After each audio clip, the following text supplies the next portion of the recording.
Application बना रहे थे अभी सिंपल, इसमें हमने स्टूडेंट मॉडल बनाया था मेरे ख्याल से, यही है। तो इस वीक का टारगेट है, ये एप्लीकेशन तो कंप्लीट होगी। एक और एप्लीकेशन भी होनी चाहिए जिसमें हम लोग मल्टीपल टेबल्स यूज करें। प्रोजेक्ट में एक टेबल थोड़ी यूज होता, एक से ज्यादा ही यूज होता। तो यहाँ पे पहले बेसिक फ्लो, बस इसमें आप नया क्या सीख रहे हो कि व्यू का कोड हम खुद लिख रहे हैं। लास्ट टाइम हम कहाँ पे थे? एडिट का व्यू लिखा, कंट्रोलर, स्टूडेंट कंट्रोलर और एडिट का पोस्ट बना रहे थे, यहीं पे थे। ठीक, तो क्या करोगे? अब आपने देखा पहले क्रिएट का बनाया, सेम सा ही कोड है। अब हम कौन सा लिखेंगे? अपडेट। तो अब आपको एक्शन रिजल्ट की कहानी पता चल गई, वह डाटा टाइप की कहानी इंप्रूव हो गई आपकी। अब यहाँ पे क्या लिखना आपने, बोलो? if student is equals to null return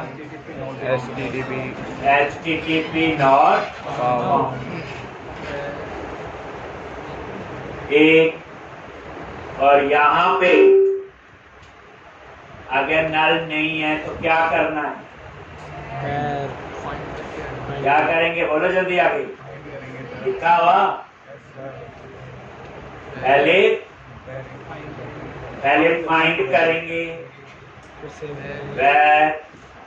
क्या लिखेंगे? स्टूडेंट इन डीबी, एक वेरिएबल ले लिया और यहाँ पे क्या लिखते हैं? Context dot students dot find, और यहाँ पास करेंगे जो व्यू से आईडी आई। कहाँ से आईडी आएगा? व्यू। फिर उसके बाद क्या करते हैं? जी चेक करेंगे, ये भी चेक कर लो, आवाज पड़ चुकी है। नल और क्या रिटर्न करेंगे? http नॉट फाउंड, और नल नहीं है वो अपडेट। पहली बात आप माइंड में ये रखो, जो ये स्टूडेंट ऊपर पैरामीटर में आ रहा है ये व्यू से आ रहा है। पहली बात, जो व्यू है, जो टेक्स्ट बॉक्स, वहां पे हम इंफॉर्मेशन को चेंज करते हैं। और लेफ्ट हैंड साइड पे क्या आपका, बोलो? Student in dB dot name, एक डॉट नेम, और कहां से आएगा नेम? जो व्यू से आएगा। तो लेफ्ट हैंड साइड में जो आपका, वो कहां से आ रहा है? आपका डाटाबेस से। राइट हैंड साइड में कहां से आ रहा है? व्यू। और उसके बाद student in dB address, student dot address. देखिए हमें तो जैसे एक दो बच्चे आए थे मेरे पास ना, तो इंटरनेट की जरूरत तभी पड़ती है जब वो पैकेज इंस्टॉल कर। एक एंटी फ्रेमवर्क इंस्टॉल करने में 1 मिनट लगता है, उतनी देर ही जरूरत होती, फिर आपको इंटरनेट की जरूरत नहीं पड़ती। एक होता ना कि अभी एप्लीकेशन बना रहा हूँ रन करने के लिए, नहीं, जब कोई नया पैकेज इंस्टॉल होगा तब आपको इंटरनेट होना चाहिए। जितना अभी तक पढ़ाई, जब आगे जैसे जरूरत होगी बताएं। एज, और यहाँ पे स्टूडेंट डॉट एज, और यहाँ पे एज के बाद क्या था? ईमेल, और स्टूडेंट डॉट ईमेल। ठीक, पहले हम वो कोड लिख रहे जो नॉर्मल फ्लो, एक जो हमें आता। फिर क्या लिखते हैं, बोलो? Context dot save changes. ये क्या करेगा? डाटाबेस में अपडेट, और उसके बाद relate to action name of index, name of, तो ये था आपका एडिट। ठीक,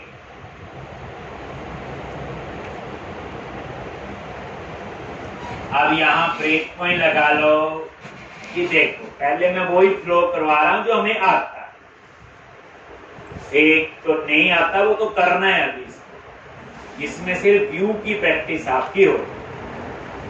तो ये सेम कहानी इससे पहले भी लिख चुके थे, ये वाली एम्प्लॉय वाले में कंट्रोलर का कोड लिखा था, तो ये सेम कोड आपका यहाँ पे लिख।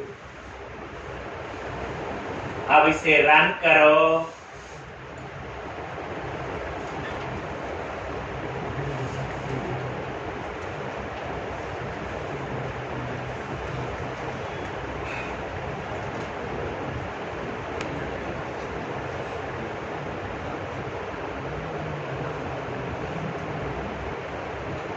और यहाँ पे देखो स्टूडेंट्स पे क्लिक किया और एडिट, न्यू तो हो गया था, एडिट पे क्लिक किया देखो, और यहाँ पे एक ये चेंज कर दिया रमन, और अपडेट पे क्लिक करो, आगे यहाँ पे, और ये देखो यहाँ पे डिटेल ठीक आ रही सारी। यहाँ पे जो डिटेल है ये देखो, डिटेल पे नजर जू, आईडी आ रहा है यस, नेम अपडेट हुआ, रमन राणा की जगह रमन कर दी। बाकी डिटेल कहाँ से आ रही है? व्यू से आ रही है। ये कहानी देखनी पूरी, कैसे डाटा आ रहा है। F10 नल भी नहीं, ये फाइंड करेगा, ये डाटाबेस से आएगा, और उसके बाद यहाँ पे वो वैल्यू रिप्लेस करेगा, नेम, एड्रेस, एज और ईमेल। अगर चेंज है तो चेंज करेगा, नहीं तो सेम ही रहने देगा। उसके बाद सेव चेंजेस, और यहाँ रिडायरेक्ट टू, ये हो गया अपडेट, रमन आ गया जी। तो ये तो हमें आता था। अब डिटेल और डिलीट, उस पे हम बाद में करते हैं, पहले कुछ और वैलिडेशंस पे हम काम करें। तो सिंपल डिस्प्ले हो गया, सेव हो गया और अपडेट, देख लिया एक और सारा बच्चे लॉग। तो अब आपके लिए थोड़ी नई कहानी क्या, ये सारा क्लोज, पहले प्रॉब्लम फिर सॉल्यूशन, याद रखना, सीधा सॉल्यूशन या वैलिडेशन लगाना बताऊंगा। पहले रिक्वायरमेंट क्या है, रन किया, ध्यान से पहले रिक्वायरमेंट एनालिसिस होना चाहिए। देखो स्टूडेंट्स पे क्लिक किया और न्यू स्टूडेंट, आगे यहां मैंने कुछ भी नहीं भरा। ठीक, आप ये देखो सेव पे एक काम करते हैं, हम यहाँ ब्रेक पॉइंट लगा लेते हैं समझने के लिए। स्टूडेंट कंट्रोलर पे गए और यहाँ पे यही है ना सेव का, ठीक, यहाँ पे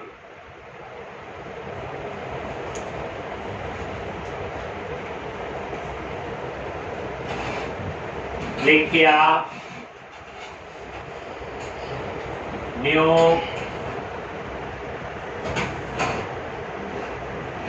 और ये सेव, आगे यहाँ पे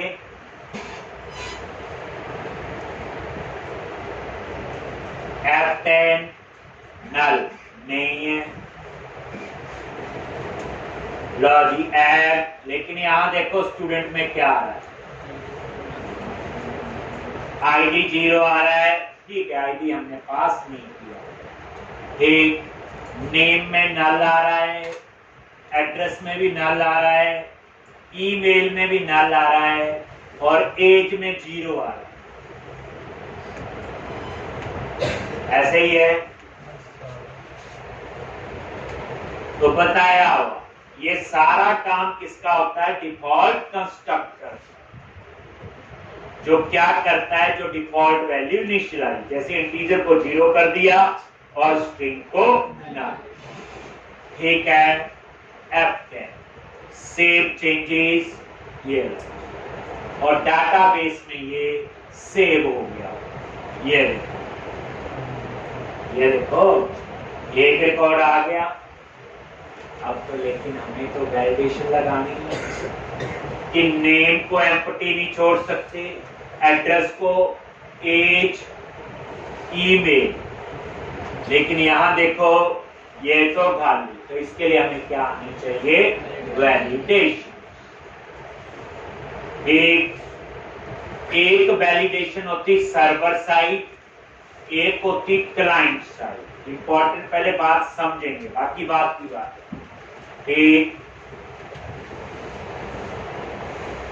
यानी कि एक वैलिडेशन है आपकी सर्वर साइड और एक आपकी क्लाइंट साइड। जो क्लाइंट साइड वैलिडेशन है, ठीक, जैसे आपने पेज फिल किया, उसमें गलत इंफॉर्मेशन है, वो क्लाइंट साइड पे ही चेक हो जाएगी, पेज सर्वर पे नहीं जाएगा। सबसे ज्यादा वैसे वो यूज होती है, याद रखें। जैसे आपने वैलिडेशन लगानी है, भाई नेम खाली नहीं हो सकता, एड्रेस खाली नहीं हो सकता। ठीक, आपने वैलिडेशन लगानी है, जैसे नेम को खाली नहीं छोड़ सकता, एड्रेस, एज, ईमेल। तो अगर एम्प्टी है तो यहाँ पे क्या करें? अगर ये एम्प्टी है तो यहाँ पे मैसेज आ जाए, name can not empty, age, ऐसे मैसेज आने चाहिए। तो ये सारा काम क्लाइंट साइड पे हो जाए। अब ये क्लाइंट साइड पे जो कोड होगा उसमें तो जावास्क्रिप्ट चलती है, क्लाइंट साइड पे तो ASP.NET का कोड चलेगा ही नहीं। जो ASP.NET MVC में बना रहे हैं वो तो सर्वर पे चलेगा। अगर मुझे चेक लगाना और नेम खाली नहीं हो सकता, एड्रेस ये सारा, तो मैं सर्वर पे बढ़िया लिख सकता हूं। जैसे मैं आपको बताऊं, यही है ना सेव का कोड, यहाँ पे मैं यहाँ चेक नहीं कर सकता ऐसे, कहाँ सेव, ये यही है ना, मैं यहाँ चेक कर सकता हूँ कि ऐसे आपने लिखना है स्टूडेंट डॉट नेम, हाँ जी एम्प्टी है तो ये हो, लगा सकता हूँ मैं इफ करके, सिंपल इफ का लॉजिक है और क्या, खाली या क्लियर करें। तो ये जो मैं कोड यहाँ लिखूंगा, ये कोड कहाँ रन होगा? सर्वर पे। अब आप बताओ, एक टेक्स्ट बॉक्स खाली है, एक, और उसको चेक करने के लिए आपको कहां जाना पड़ेगा? सर्वर पे। फिर सर्वर पे जाएगा, वो देखेगा नेम खाली है, फिर वो पेज कहां से आएगा? वापस क्लाइंट पे, फिर मैसेज आ जाएगा name can not be empty. ऐसे फिर एड्रेस के केस में होगा। तो उस केस में प्रॉब्लम क्या है? बार बार वो सर्वर पे जाएगा, और सर्वर पे बार बार जाना आना, परफॉर्मेंस, टाइम। तो हम चाहते हैं कि सारी वैलिडेशन क्लाइंट साइड पे चेक कर ले। जैसे भाई नेम खाली नहीं हो सकता, एड्रेस, एज, ईमेल, या जैसे कई बार होता है password and confirm password must be same, दो टेक्स्ट बॉक्स ही कंपेयर करने हैं, age must be greater than equal to 18, date of birth greater than this. अब ये जो वैलिडेशन है, इसमें सर्वर पे जाके क्या करना? आप बताओ, password confirm password must be same, होता नहीं होता? सिर्फ उसमें करते क्या, दो टेक्स्ट बॉक्स कंपेयर करते हैं। अब उसके लिए मैं सर्वर पे भेजूंगा, फिर वो कंपेयर करेगा, फिर नहीं कंपेयर हुआ, फिर वापस सर्वर से आएगा, तो टाइम वापस लगेगा, परफॉर्मेंस स्लो। इसलिए ये जो बेसिक वैलिडेशन है, 90% वैलिडेशन हम क्लाइंट साइड पे ही करते हैं। यानी पेज सर्वर पे तभी जाए जब वैलिड डेटा एंटर किया। अगर आपने वैलिड डेटा एंटर नहीं किया तो वो पेज सर्वर पे नहीं जाना चाहिए। जैसे कभी याहू में साइन अप करो, डिटेल भरते हैं, कुछ गलत डिटेल होती, सबमिट पे क्लिक करके वही मैसेज आता है ना, सर्वर पे नहीं जाता वो, तो वो होती है क्लाइंट साइड वैलिडेशन। कौन सी होती? Client side. लेकिन सर्वर साइड वैलिडेशन की भी जरूरत पड़ती है। जैसे छोटा सा डिफरेंस है, अगर आपको ये चेक करना है कि ईमेल का फॉर्मेट वैलिड है कि नहीं, उसमें ये चेक होता है ना, प्रॉपर लगा है, डॉट प्रॉपर, जो भी ईमेल का फॉर्मेट होता है वो तो हम क्लाइंट साइड पे चेक कर लेंगे। लेकिन आपको ये भी चेक करना है कि ईमेल डुप्लीकेट नहीं होना चाहिए, तो फिर उस केस में क्या है, सर्वर से जाना पड़ेगा, डाटाबेस में से क्वेरी से देखना पड़ेगा ईमेल एग्जिस्ट करता है कि नहीं। तो उस समय आपको क्या वैलिडेशन चाहिए, सर्वर साइड। उस समय क्लाइंट साइड की नहीं हो। सोचो, आपको डाटाबेस में चेक करना है ईमेल एग्जिस्ट तो नहीं करता है, ठीक, तो कहां जाएंगे, सर्वर पे जाएंगे, सिक्योरिटी क्वेरी होगी, एक तो उस समय आपको आनी चाहिए सर्वर साइड वैलिडेशन। जैसे आपको ये चेक करना है, कई जगह होता है old password, new password and new confirm password. अब न्यू और कंफर्म तो क्लाइंट साइड से हो जाएगा, लेकिन ओल्ड पासवर्ड वो तो सिक्योरिटी क्वेरी लगा के डाटाबेस में मैच करोगे ना।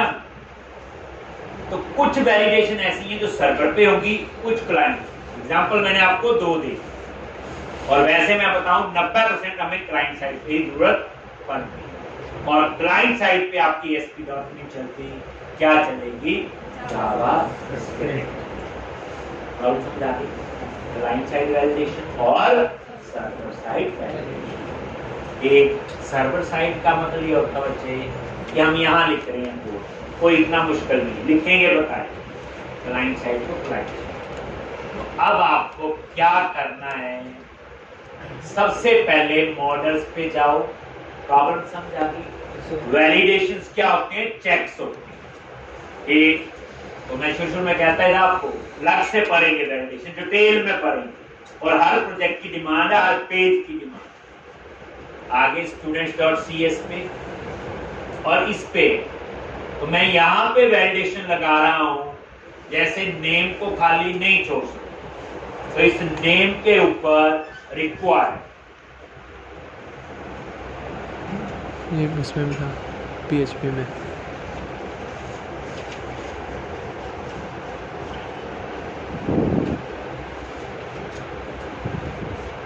एक, और यहां पे ये देखो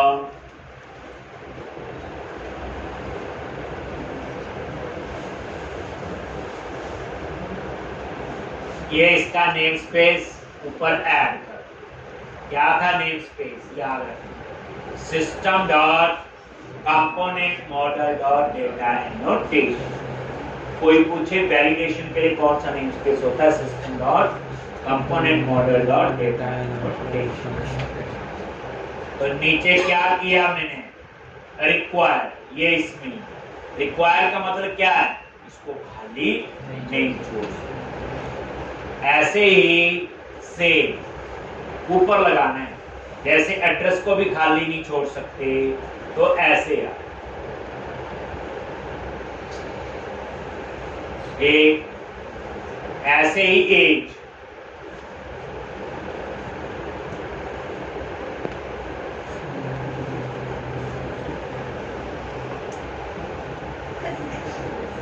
यहां पे भी रिक्वायर्ड, अभी एक ही है रिक्वायर्ड और ईमेल, इसको भी खाली नहीं छोड़। एक रिक्वायर का मतलब क्या होता, नल अलाउ नहीं है, एक ये अभी पहले ही। अब ये जो वैलिडेशन है ये काम नहीं। अब उसके बाद आपको क्या करना पड़ेगा, माइग्रेशन और अपडेट डाटाबेस, क्योंकि हम मॉडल में इनवैलिडेशन का इफेक्ट डाटाबेस पे पड़े। कहां पड़ेगा, ये वही होगा ना, नल लेवल फॉल्स, नल लेवल ट्रू होता था ऐसे। रिक्वायर्ड, वैसे मैं आपको बताऊं एज पे तो ऑलरेडी नल लेवल फॉल्स, इस पे रिक्वायर्ड नहीं भी लगाओगे तो कोई प्रॉब्लम नहीं। अब नेक्स्ट क्या करना है, अब क्या करो, माइग्रेशन चलाओ। ये डाटाबेस पे चेंज करेंगे ना, टेबल जहां बना हुआ उसमें। कैसे चलाते हो माइग्रेशन, टूल्स पे जाके, टूल्स, पैकेज मैनेजर, कंसोल। यहां पे आगे क्या लिखना है, ऐड हाइफन माइग्रेशन, एक ऐड रिक्वायर्ड टू, इस पे क्या था, क्या नाम है मॉड्यूल का, स्टूडेंट मोड। कुछ भी नाम थोड़ा मीनिंगफुल रख सकते हो आप लोग। Add required to student mode, नहीं तो लाइक नेम, एड्रेस, एज, जिस पे आपने किया तो ऐड माइग्रेशन, और ये एक माइग्रेशन फाइल बना है।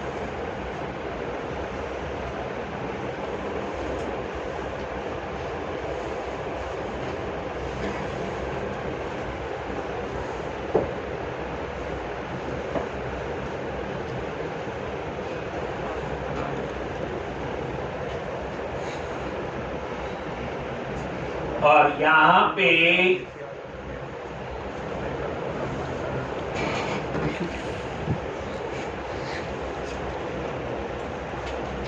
ये देखो, स्टूडेंट्स नेम, एड्रेस और ईमेल। एज अपने आप ही नहीं है, क्योंकि एज में नल अलाउ नहीं। अगर आपको ये देखना हो, देखो आगे आगे सबके क्या लिखा है, नेम, एड्रेस और ईमेल। अब एज क्यों है, तो अगर आप पुरानी माइग्रेशन देखो, जो इनिट लोड हमने बनाई थी, याद करो ये बनी थी, और ये देखो इसमें ऑलरेडी एज में क्या लिखा हुआ, लिख दिया मैंने, उसका कोई फर्क नहीं। तो ये देखो, ये आपका क्या लिखा, ऑल्टर कॉलम। क्या किया, कॉलम तो बने हुए थे पहले से, अब इसको क्या किया इसने, ऑल्टर, और इन तीनों कॉलम में नल लेवल फॉल्स। अब ऐड माइग्रेशन हो गया, लास्ट स्टेप क्या होता, अपडेट। क्या करेगा, अपडेट की नहीं,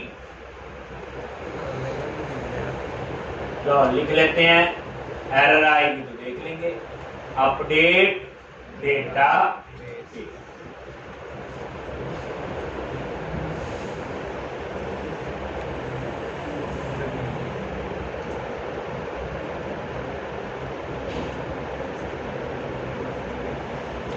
इसने एरर दे दी, एरर किस वजह से दी, क्योंकि उस टेबल में ऑलरेडी नल डाल दिया है। याद है, एक रिकॉर्ड में नल आया नहीं था, पहले उसको डिलीट करोगे फिर ये कमांड चलाओ। अब ये चीजें बुक में नहीं लिखी हो, ये एरर वही आया है। आप, मैं कह रहा हूं, देखो क्या नाम है, सर्वर एक्सप्लोरर पे गए, ध्यान से अपने डेटाबेस, टेबल,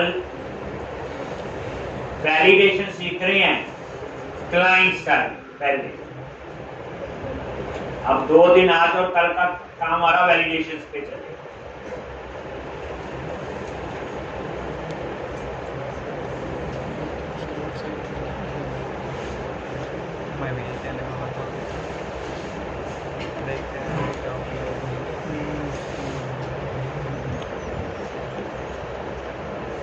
और यहाँ स्टूडेंट्स पे राइट क्लिक किया और शो टेबल डेटा।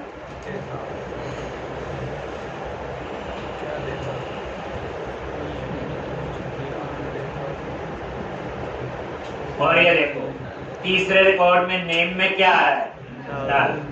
वो पहले से नल है, उसमें कहने का मतलब ये था, और हम उसके ऊपर वैलिडेशन लगाने में नल अलाउ ना हो। तो आप लॉजिकली सोचो क्या करो, इस रिकॉर्ड को सेलेक्ट करके डिलीट, यस, और ये डिलीट। अब बाकी ना करना, पूरा टेबल ही खाली कर। ठीक, अब कर दिया। अब आप यहाँ पे वही कमांड अपडेट डेटाबेस लिखी और ये डेटाबेस में आप अपडेट होना हो गया। ठीक है जी, तो इतना काम हो गया। अब आप ये वैलिडेशन लग गई। जब भी बच्चे डेटाबेस लेवल का कुछ काम होगा तो माइग्रेशन चाहिए, हर समय नहीं चाहिए होगी, आगे मैं दिखाऊंगा। तो हो गया जी। अब आप इसको रन करते। ठीक, मैंने कुछ नहीं किया, मॉडल में गया, इक्वल लगाया, ऐड माइग्रेशन अपडेट डेटाबेस, और कुछ भी नहीं किया अभी तक। और यहाँ पे स्टूडेंट्स पे क्लिक करो और न्यू स्टूडेंट, अब ये खाली है, सेव पे क्लिक किया। अब देखो आ गया सर्वर पे। इसका मतलब अभी क्लाइंट साइड वैलिडेशन ने काम करना शुरू नहीं किया, नहीं तो यहाँ आता ही ना। ये कोड सर्वर का है, ये MVC है, ASP.NET है। ASP.NEट की एप्लीकेशन हमारे घर में रन नहीं होती। F10 नहीं है नल। ये देखो ऐड, और इसने यहाँ पे मुझे एरर दे, यानी इसने अपना काम तो कर दिया कि डाटाबेस में नल नहीं जाने दे रहा है। ये देखो एरर नहीं आ गई, ये वैलिडेशन की एरर है। लेकिन सामने वाले को तो एरर थोड़ी दिखानी है, ये तो लग रहा है कोड में एरर है। अब मैं चाहता हूं ये सर्वर पे ना जाए, कहानी खत्म। तो उसके लिए आपको क्या करना है, वैलिडेशन ने काम करना शुरू कर दिया, क्योंकि मैंने क्या किया, डाटाबेस लेवल पे ही नल लेवल फॉल्स कर। आप क्या करोगे, तो अब आप क्रिएट वाले व्यू पे आ जाओ। यहां एक वैलिडेशन के लिए इन्होंने जावास्क्रिप्ट का एक बंडल बना हुआ जिसको मैं यूज कर दिखाता हूं। बंडल्स कहां बने हैं सारे, ऐप स्टार्ट बंडल कॉन्फ़िग पे गए। अब एक तो यूज करते थे थोड़ा थोड़ा खेलने के लिए, ये रहा। और अब इसमें कई बंडल हैं, उनमें से ये वाला नाम है, आपको पता चल रहा jQuery वैलिडेशन। हमें ये बंडल यूज कर, और इस बंडल में है क्या, नीचे क्या लिखा है, स्क्रिप्ट फोल्डर के अंदर ये कुछ फाइल्स हैं जिसका नाम क्या होगा, jQuery.validate स्टार मतलब आगे कुछ भी, स्टार मतलब यही है ना, आगे का नाम यही होगा jQuery.validate। लास्ट में आपका स्टार का मतलब कुछ भी हो, 1 2 3 कुछ भी नाम हो। तो हम देख लेते हैं स्क्रिप्ट फोल्डर में जाके। ये देखो स्क्रिप्ट फोल्डर पे गए और यहाँ पे ये देखो jQuery validate एक नाम है, कुछ आगे लिखा हुआ jQuery validate दूसरा, jQuery validate तीसरा, चौथा, पांचवा।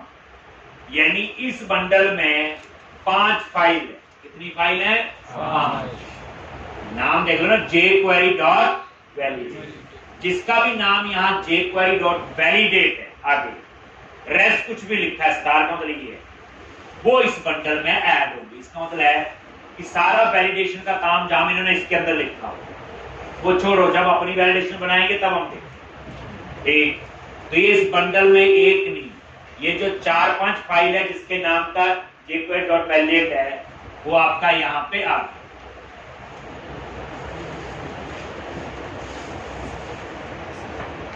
हमने इस बंडल को यूज करना है।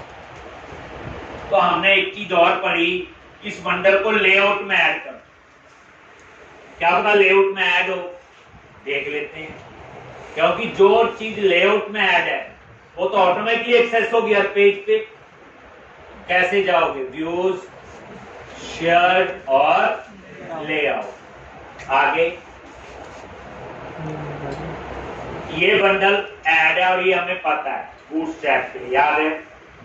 लो तो हम ये वाला बंडल ऐड है ना, तो यहाँ पे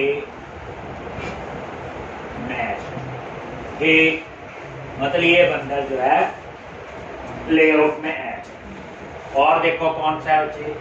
मॉडर्नाइजर। इस काम के लिए वो बात की बात है, पहले हम मैप करते हैं। मॉडर्नाइजर कहाँ लिखा हुआ? ये है ना, तो इसका मतलब ये वाला बंडल भी है ठीक। फिर लेआउट पे गए, बस ऊपर ये दो। अब नीचे आ जाओ, ये bundle jQuery, bundles dot jQuery। तो अब आप इस बंडल पे गए, बंडल डॉट ये वाला हुआ ना, तो इसका मतलब ये भी लेआउट पे ऐड। फिर उसके बाद bundle slash bootstrap, bundle slash ये भी मैच है, ये बूटस्ट्रैप। यानी कि कितने बंडल टोटल है? ये भी ऐड है लेआउट पे, ये भी ऐड है, ये भी ऐड है, एक ये भी है। सिर्फ एक ही बंडल ऐसा है जो लेआउट पे ऐड नहीं है, वैलिडेशन वाला। अब हमें इतना नॉलेज तो आज हो गया है कि लेआउट में जो चीज रख दो पूरे प्रोजेक्ट में अवेलेबल होती है। तो मुझे वैलिडेशन लगानी है, तो मैं इस बंडल को चाहूं तो लेआउट पे ऐड कर सकता हूं जैसे बाकी ऐड की। लेकिन जो वैलिडेशन है वो मुझे हर पेज पे नहीं चाहिए। अब मुझे इंडेक्स वाले पेज पे थोड़ी वैलिडेशन चाहिए, मुझे डिटेल वाले पेज पे थोड़ी वैलिडेशन चाहिए, मुझे डिलीट वाले पेज पे थोड़ी वैलिडेशन चाहिए। सोचो, तो अगर मैं इसको लेआउट में ऐड कर दूंगा काम हो जाएगा, लेकिन ऑप्टिमाइज नहीं होगा। इस बंडल में दिखाई नहीं 5-6 फाइल्स हैं, वो 5-6 फाइल हर पेज पे ऐड होगी और मुझे जरूरत सिर्फ कहां है? क्रिएट में और एडिट। इसलिए इन्होंने क्या किया हुआ, वैलिडेशन वाला बंडल लेआउट में ऐड नहीं। आप बोलोगे हम इसको लेआउट में ऐड कर देते हैं जैसे ये किए हैं, तो ये हो जाएगा, काम भी करेगा, लेकिन जहां नहीं जरूरत होगी वहां भी ये वैलिडेशन वाला बंडल अपनी फाइल ऐड करेगा। पेज हैवी होगा, 5 फाइल है, तो इसलिए वैलिडेशन वाला बंडल हम वहीं ऐड करेंगे जहां जरूरत हो। इस प्रोजेक्ट में 2 जगह जरूरत होगी, एक सेव में और एक अपडेट में, बाकी मुझे जरूरत नहीं, तो मैं इसको वहां ऐड कर। एक कहानी के लिए। दूसरी कहानी याद रखना, जो CSS है, बूटस्ट्रैप है, उसको हम ऊपर रखते हैं और JS जो है उसको कहां रखना होता है? नीचे। ये गाइडलाइन टाइप है, ना भी मानो तो भी चल जाता है, ऐसा कुछ नहीं। देखो तो ना, गूगल की गाइडलाइन है। तो अब मैंने जो बंडल है जावास्क्रिप्ट का वैलिडेशन वाला, वो बिल्कुल लास्ट में ऐड करना है। तो उसके लिए इन्होंने क्या किया हुआ, एक रेंडर सेक्शन बनाया हुआ लेआउट। ये रेंडर सेक्शन क्या है? एक ब्लॉक है, या ये ब्लॉक है। मैं चाहता हूं इस जगह पे मेरी जावास्क्रिप्ट वाली फाइल लोड, जो इसकी है वैलिडेशन। मतलब ये कहने का चाहिए CSS ऊपर और JS नीचे। ये आपके स्क्रिप्ट्स डॉट रेंडर ही है, ये दोनों JS ही है, लेकिन मेरा तो एक और बंडल है अगर मैं उस बंडल को यहाँ ऐड कर दूंगा जैसे इन्होंने किए हैं, चल जाएगा, लेकिन हर पेज पे लोड होगा जहां जरूरत नहीं है। तो मैं तो उसी पे चाहता हूं, लेकिन वो लेआउट में आके उसको कहां मर्ज करे। एट द एंड ऑफ जब पेज व्यू बनेगा उसमें लेआउट भी होगा और मेरा व्यू भी होगा रेंडर बॉडी में, पता है आपको। तो आपके लिए बच्चा ये क्या चीज है, रेंडर सेक्शन में एक जगह है जहां हम चाहते हैं जावास्क्रिप्ट का सारा कोड एरो उस पेज। इन्होंने बिल्कुल लास्ट में एक सेक्शन बनाया हुआ और उस सेक्शन का नाम है स्क्रिप्ट। अब इसको देखो मैं कैसे, यहां आगे क्रिएट वाले पेज पे और इसके लास्ट में कौन सा पेज है ये, क्रिएट, और यहां पे लिखो सेक्शन और ये आपका आगे।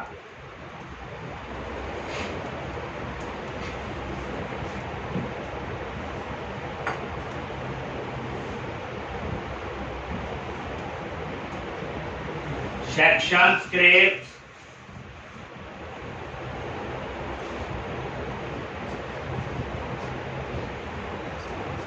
एक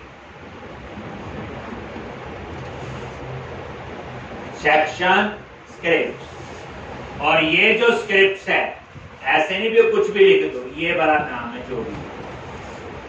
तो ये क्या करेगा, कल को जब उस बंडल को लोड करेगा उसकी जावास्क्रिप्ट लास्ट में ऐड करेगा, बस ये।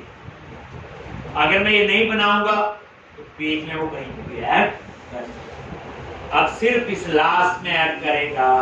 और ये रेंडर सेक्शन मल्टीपल हो सकते हैं बच्चे, मान लो एक का नाम स्क्रिप्ट रख दिया, एक का स्क्रिप्ट 1, एक का स्क्रिप्ट 2, एक का स्क्रिप्ट 3, एक का स्क्रिप्ट 1, स्क्रिप्ट 2, स्क्रिप्ट।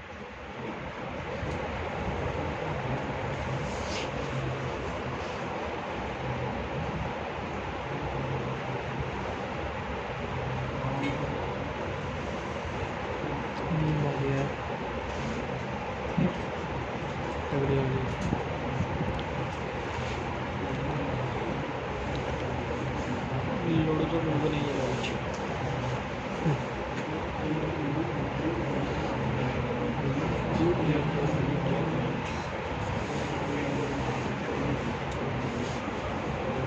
एक तो इस तरह से, पर अभी मुझे एक की जरूरत है इसलिए मैं ये हटा।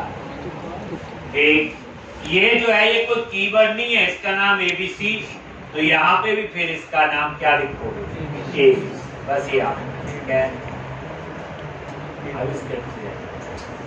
अब यहाँ पे कैसे बंडल को ऐड करोगे, बिल्कुल इसी तरह से जैसे ये ऊपर इन्होंने लिखा, स्क्रिप्ट डॉट रेंडर, और यहाँ पे आपका आएगा बंडल का नेम, और बंडल कहां से उठाओगे, बंडल कौन, वही है ना सारा, स्क्रिप्ट डॉट रेंडर, और ये देखो ये वाला बंडल है और उसका नाम क्या है, ठीक। तो यहाँ पे ये है बंडल स्लैश,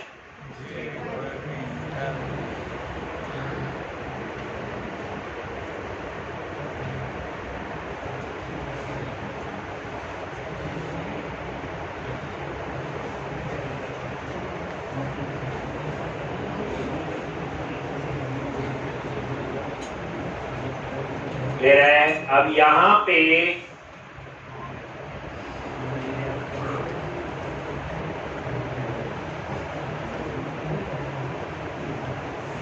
कॉपी किया और यहाँ पे से पेस्ट,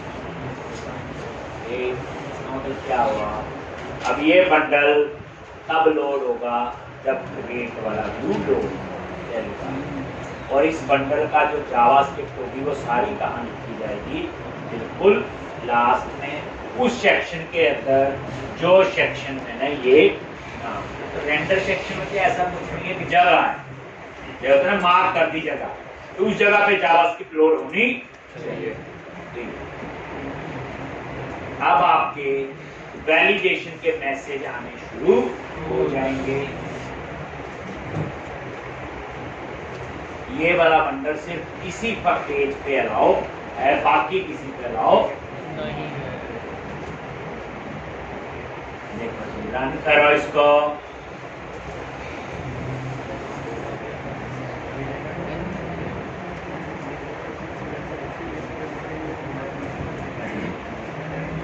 ये देखना, जैसे मैंने सेव पे क्लिक किया मैसेज आने शुरू हो गए।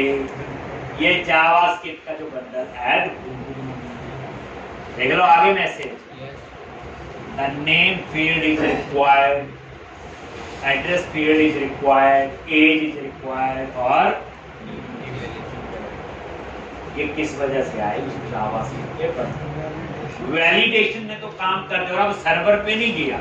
ये देखो मैंने ब्रेक पॉइंट लगाया और ये देखो अभी ब्रेक पॉइंट लगा है, ये सर्वर पे गया नहीं। यही तो हम चाहते हैं कि सर्वर पे तभी जाए जब वैलिड डेटा एंटर। ठीक, तो इस तरह से ये आपकी वैलिडेशन। ये देखो अगर ठीक डेटा डालते हो आप लोग कुछ भी तो ये जाएगा। ये देखो नेम, एड्रेस और ये देखो क्लिक करो, सेव पे क्लिक किया, देखो गया। ठीक डेटा डाला है, जाएगा और ये पूरा काम करेगा। ये देखो हो गया। तो ये हो, अगर वैलिड डेटा नहीं डालते तो अब मैं चाहता हूं एक तो मैं चाहता हूं यहाँ पे ये मैसेज कस्टमाइज करने, name can not be empty, और यहां वैलिडेशन लगानी है कि ईमेल जो है उसका फॉर्मेट वैलिड होना चाहिए। वैलिडेशन लगानी है एज बिटवीन 18 to 25। ठीक, तो क्या करोगे अब इसको थोड़ा सा और, तो अगेन मॉडल पे जाओ, स्टूडेंट मॉडल पे गए और यहाँ सबसे पहले मैसेज, तो यहाँ पे आ जाता है, ब्रैकेट लगाओ और ये एरर मैसेज जो आप देना चाहते हो। ठीक, मैंने इसका मैसेज दे दिया नेम एम्प्टी, कुछ भी name can not be empty, मर्जी का मैसेज। अब ये मैसेज आना शुरू हो जाए। ठीक, एड्रेस में नहीं दिया तो वो ही आएगा, एड्रेस फील्ड रिक्वायर्ड। अब एज के ऊपर रेंज क्या लगाना आपने? रेंज, और यहां पे मिनिमम वैल्यू कितनी देनी? 18, मैक्सिमम कितनी? 25, और यहां पे एरर मैसेज ये दो, और क्या लिखोगे? एज बिटवीन 18 to 20, 18 to, जैसे ऊपर वैलिडेशन लगाई है 25।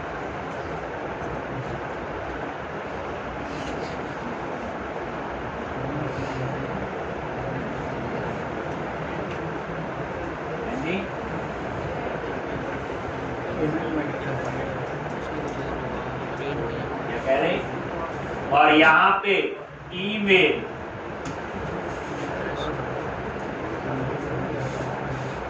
ये ईमेल एड्रेस ये चेक करेगा ईमेल का फॉर्मेट वैलिड है कि नहीं। ये नहीं चेक करेगा ईमेल एग्जिस्ट करता कि नहीं, ये सिर्फ ईमेल का अपना फॉर्मेट @ लगा कि नहीं।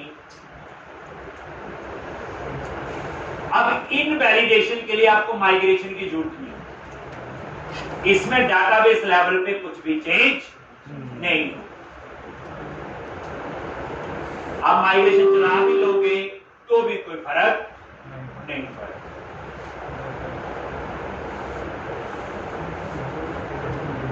रिक्वायर्ड में फर्क पड़ता है, क्योंकि डाटाबेस में जाके करता है नल लेवल फॉल्स, इसलिए रिक्वायर के केस में आपको माइग्रेशन चलानी पड़ेगी। ये तो आर्टिफिशियल है, सामने जो नजर आ रहा है वही है। गिर जाएगा अपने आप। आप देखो रन करके, यहां पे रन किया,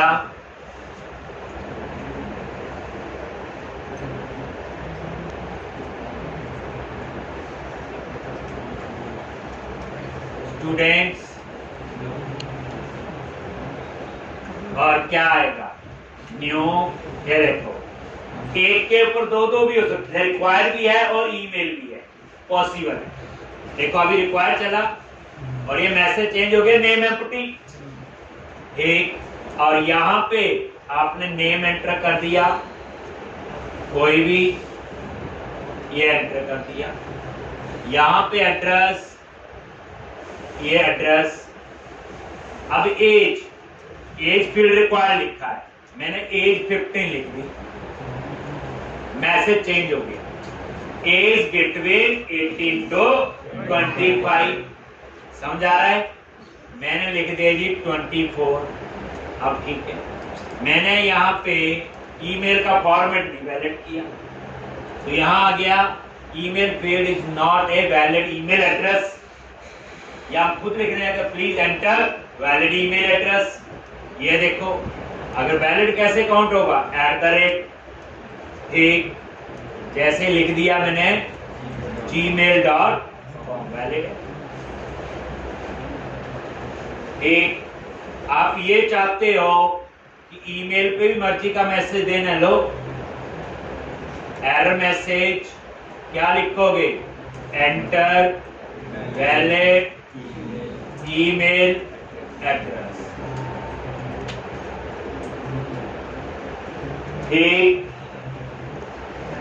अब ये कुछ बेसिक वैलिडेशन है, ये चाहिए होंगी हमें जो मैं बता रहा हूं, पर कोई ऐसी वैलिडेशन होगी जो यहां से नहीं हो सकती। जैसे मान लो किसने बोला age must be greater than 80, अब रेंज तो रेंज देनी पड़ेगी ना, मिनिमम और मैक्सिमम। अब जैसे रेंज है बच्चे, ये याद रखना, ये डेट के साथ भी चलता है, मिनिमम डेट और मैक्सिमम डेट।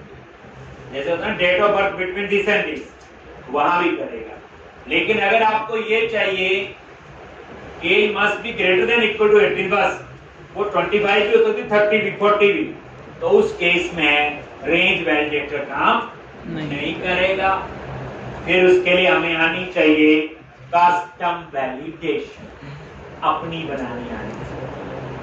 तो इसका मतलब वैलिडेशन के 3 पार्ट है, client side, server side and custom. तो पहले हम क्लाइंट साइड को देखते हैं। ठीक, तो अब इन्होंने अपना काम करना शुरू कर दिया। तो पहले हम इसी पे थोड़ा और अंडरस्टैंड करते हैं। देखो रन करो,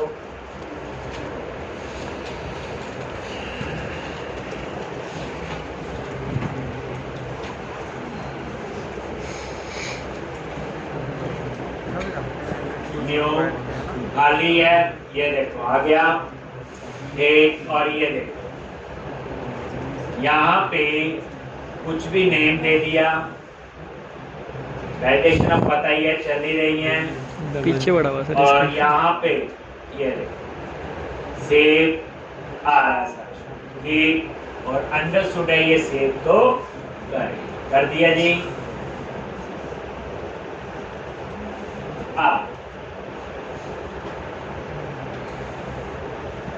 मान लो जावास्क्रिप्ट डिसेबल्ड,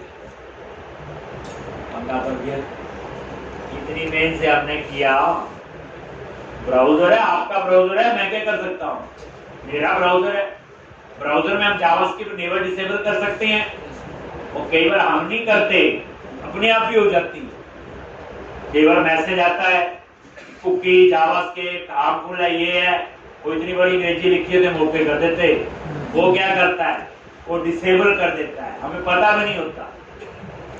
तो मान लो आपकी जावास्क्रिप्ट ब्राउजर में डिसेबल है, तो ये वैलिडेशन काम करना बंद कर,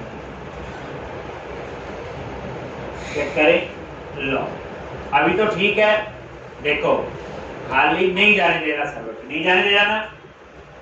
अब मैं जावा, क्योंकि जो मैंने ऐड किया बंडल वो तो जावास्क्रिप्ट का है, ध्यान से। अब जावास्क्रिप्ट को डिसेबल कैसे करना है, यहाँ पे राइट क्लिक करो ब्राउजर पे कहीं पे भी, और यहाँ पे एक ऑप्शन होगी इंस्पेक्ट, क्या लिखा होगा इंस्पेक्ट, एक क्लिक किया,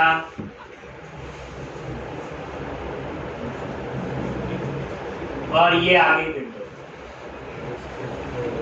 एक। और इसमें ये जो विंडो है यहाँ राइट साइड पे सेटिंग्स है, इस पे क्लिक करो और यहाँ पे नीचे कहीं ना कहीं लिखा होगा डिसेबल जावास्क्रिप्ट, ये लिखा होगा ना डिसेबल। और ये जावास्क्रिप्ट क्या होगी, मैंने परमानेंट नहीं की, ये सिर्फ तरह किसकी होगी, इसी ब्राउजर के इंस्टांस में। ब्राउजर की करने टूल्स में जाके ऑप्शन में कर दो अगर आपको तो बनना है, ठीक तो कहीं कुछ नहीं चलेगा।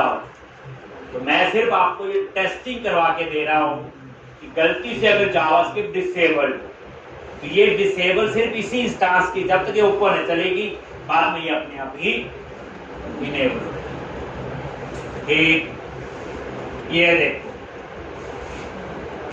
ये आपने रिफ्रेश किया और ये देखना, सेव पे क्लिक किया, ये खुला रखना बच्चे ये पेज, और क्लिक किया, कहाँ चला गया सर्वर पे, और जावास्क्रिप्ट क्या है डिसेबल। और ये देखो अब इसने यहाँ एरर दिया, एरर थोड़ी आना चाहिए, सामने वाला तो घर ही जाएगा, ये तो हमें पता है। लो दोबारा से मैं एक बार पूरा बताता हूँ, देखो रन किया, ध्यान से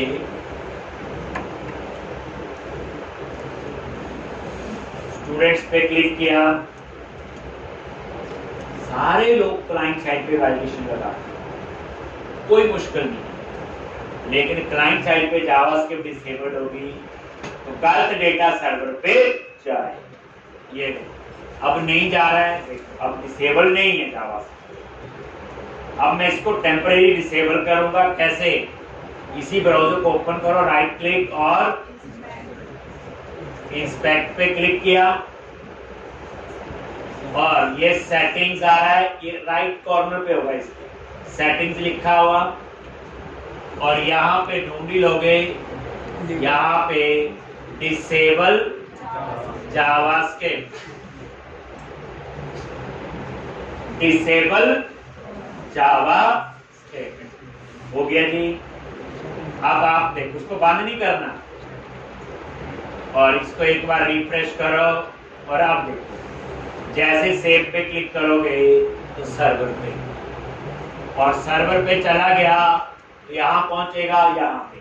अब यहाँ रुक इसलिए जाता है क्योंकि मैंने वैलिडेशन मॉडल में डाटाबेस में लगाई, ठीक, नहीं तो डाटाबेस में नहीं लगाता ना, यहाँ उसने नल वैल्यू सेव कर दी, ये देखो इसलिए रुक गया यहाँ पे। जो रिक्वायर कहाँ लिखा हुआ डाटाबेस, क्योंकि सेव चेंजेस कहाँ करेगा डाटाबेस। तो यहाँ पे अब क्या करना पड़ेगा आपको, यहाँ पे अगर नल नहीं तो यहाँ पे हम लोग सर्वर पे भी वैलिडेशन चेक करेंगे, डबल चेक लगाएंगे। अगर क्लाइंट साइड पे जावास्क्रिप्ट डिसेबल्ड है, ठीक, तो कहीं सर्वर पे जाके ना गड़बड़ी कर दे, ये कोड सारा चेंज हो जाएगा। यहाँ तो अभी और वैलिडेशन लगेंगी, if model state dot is valid. अब आपकी डबल चेक हो गया ना, बाय डिफॉल्ट क्लाइंट साइड पे चलेगी ट्रू, अगर क्लाइंट साइड पे जावास्क्रिप्ट डिसेबल्ड होगी तो वो यहाँ पे आए। पूरी बात समझो, अगर ये फॉल्स है ये नॉट लगा, अगर ये फॉल्स है इज वैलिड बच्चे ट्रू और फॉल्स रिटर्न करता है। ये देखिए F12 प्रेस किया, क्या रिटर्न कर रहा है? बूलियन वैल्यू, ट्रू या फॉल्स। अगर ये रीड ओनली है, गेट एक्टिला, तो ये सिर्फ ये फॉल्स कब होगा? जब वैल्यू डेटा एंटर नहीं, और यहीं से रिटर्न व्यू और फिर उसी व्यू पे ठीक, वो इसी व्यू पे रहेगा। क्लियर है? मतलब कहने का ये है, फिर वो नीचे नहीं जाएगा।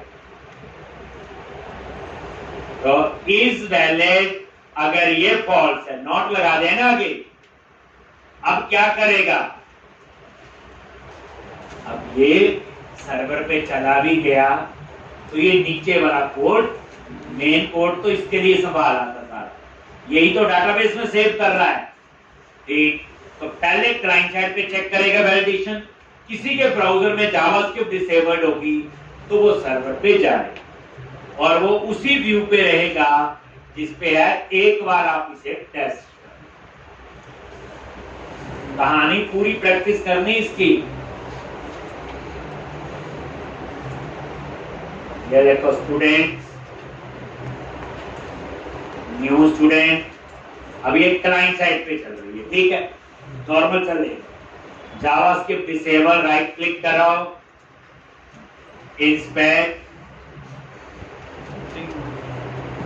और यहां पे सेटिंग्स पे गए और यहां पे डिसेबल जावास्क्रिप्ट कर दिया, इसको यहीं नीचे रहने देना।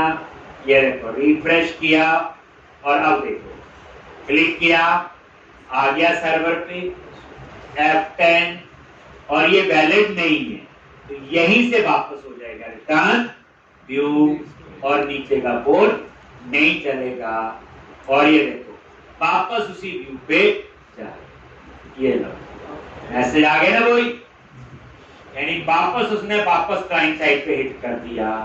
ठीक, तो ये था एक इंटरेस्टिंग कंसेप्ट था, लेकिन अभी तो मेरे को ये वैलिडेशन लगानी है, ईमेल डुप्लीकेट नहीं होना चाहिए। वो सर्वर पे चेक करेंगे, यहाँ पे वो वैलिडेशन कहीं पे लगाएंगे, पर इसके लिए ना कल आना पड़ेगा आपको। तो बड़ा इंटरेस्टिंग कंसेप्ट है बच्चे। क्लाइंट साइड वैलिडेशन जावास्क्रिप्ट में होती है, हमने नहीं बनाई जावास्क्रिप्ट, अभी बनी यूज कर लेते, हम भी आगे लिखेंगे। ठीक, क्लाइंट साइड पे चल रही सारी वैलिडेशन 90% वो ही चलती है।